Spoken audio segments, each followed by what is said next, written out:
Olá, pessoal. Aumentam as notícias de que uma recessão econômica está a caminho. Afinal de contas, quais os sinais que nos fazem crer que uma recessão está a caminho e quais os cuidados que os investidores devem ter? Este é o assunto do vídeo hoje.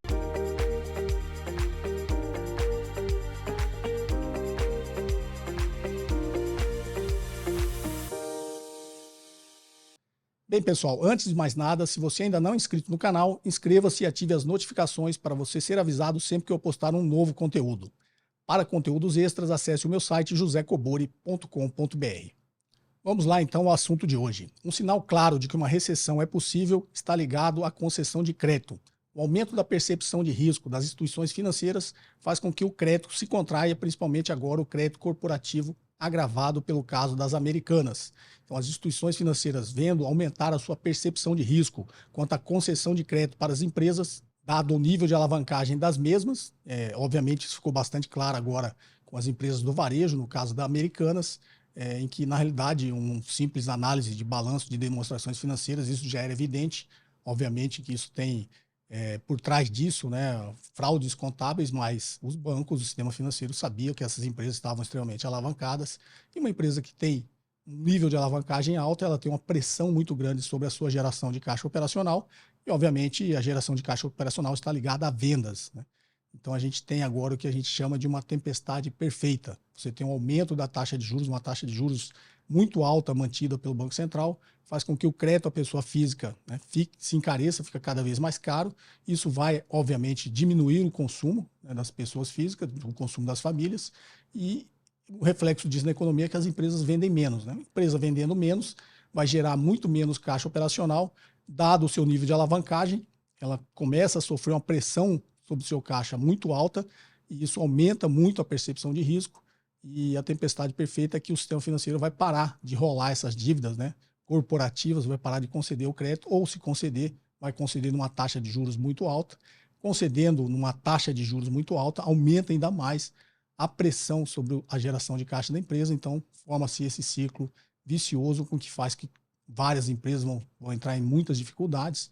Isso vai, na realidade, a política monetária contracionista, né, o efeito no final das contas é sempre esse, né, é um aumento do custo do crédito no país, tanto de pessoas físicas quanto de pessoas jurídicas. Isso faz com que a economia se contraia, exista menos consumo, exista menos geração de venda, vai existir menos produção, vai aumentar o desemprego, vai diminuir o nível de renda, a massa salarial no país como um todo. Então, a gente tem aqui o que a gente chama de uma tempestade perfeita, né? O investidor tem que prestar atenção, porque quando se investe em uma empresa, inclusive eu já falei aqui no canal, né, sobre ações em tempos de crise, e eu sempre relembro esse vídeo que foi gravado lá em 2019, né, com quais os cuidados se deve ter para investir numa empresa quando você tem um cenário de crise à frente, é justamente essa parte da solidez financeira da empresa, né, os indicadores de solidez financeira da empresa, que são indicadores de liquidez, e obviamente você está olhando aí o nível de endividamento, né? Uma empresa que está, em teoria, o que a gente chama da estrutura ótima de capital, é uma empresa,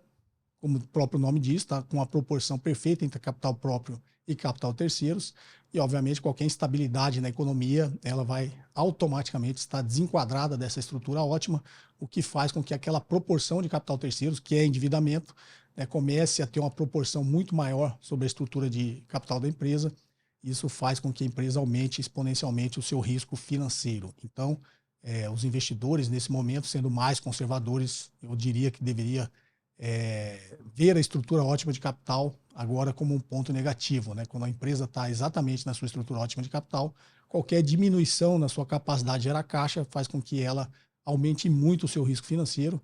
Empresas que entram com risco financeiro muito alto, elas costumam não sair tão cedo, e a grande maioria dessas empresas entra em dificuldades, como é o caso que a gente está vendo atualmente. Então, quando você aumenta o seu nível de endividamento, com o crédito mais caro, que é a tempestade perfeita, vai precisar se refinanciar, continuar rolando essa dívida. Agora, com a taxa de juros mais alta, vai pressionar ainda mais o caixa da empresa, um caixa que está diminuindo justamente porque o consumo também está diminuindo, isso vai diminuir as vendas e vai diminuir a capacidade de geração de caixa operacional. Então, o cuidado que o investidor deve ter é ter isso em mente, né, que uma taxa de juros tão alta assim vai realmente contrair a economia, caso o Banco Central mantenha essas taxas de juros nesse patamar.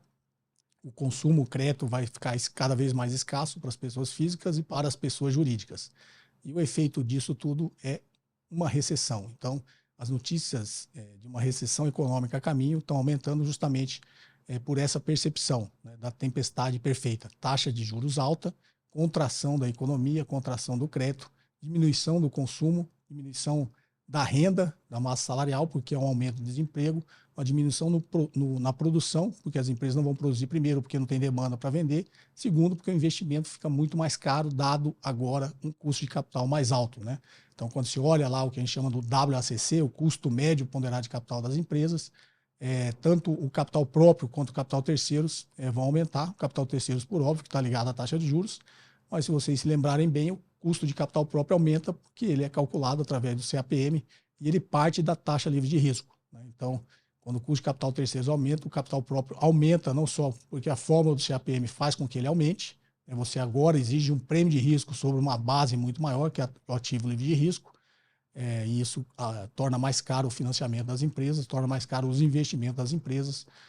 Isso é tudo que uma economia não quer para entrar num cenário de recessão. Então, esse é o cuidado que os investidores devem ter. Procurar agora analisar melhor as demonstrações financeiras das empresas e optar sempre por uma empresa muito mais conservadora, né, que mantém os índices de liquidez sempre, os índices de solvência, né, sempre muito bem administrados, tem um nível de endividamento, né, um nível de alavancagem baixo, e seja empresas que têm capacidade de gerar caixa, mesmo em cenários de crise, elas não têm uma perda, né, desse potencial de geração de caixa tão alto como tem as outras empresas. Então, muitos cuidados se devem ter para analisar uma empresa agora, caso decida continuar investindo em ações.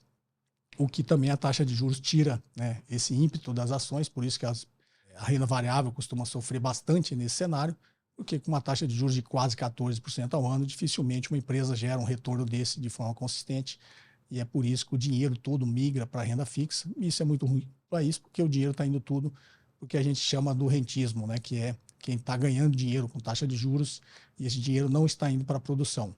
É uma dedução, uma decisão óbvia do investidor, né? Ganhar 14% sem risco nenhum ou investir em ações e tentar ganhar um pouco mais que isso, o que é muito difícil num cenário de uma economia como a brasileira.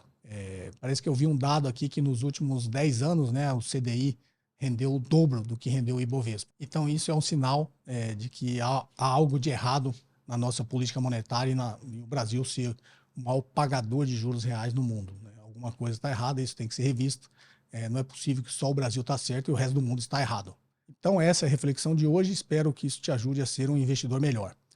Acesse o meu site josecobori.com.br para conteúdos extras e se você não é inscrito no canal, inscreva-se e ative as notificações para ser avisado sempre que eu postar um novo vídeo. Um forte abraço e até o próximo.